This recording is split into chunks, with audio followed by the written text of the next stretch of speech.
যে কোনো একটা রইব। আমরা করেন আপনার বেতন করে আমরা চুরি করি সারুন কষ্ট করে আর ভিডিও করি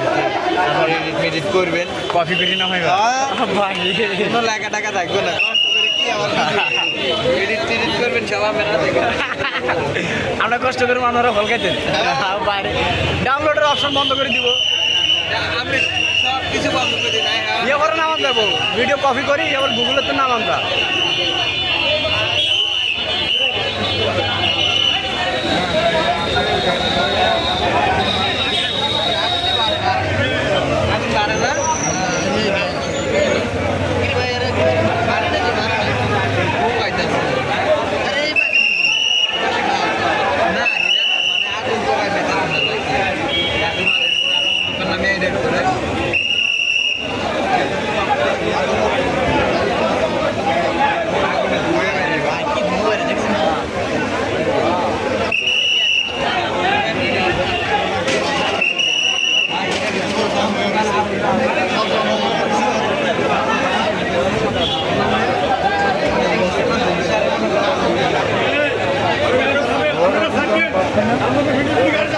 বাইরে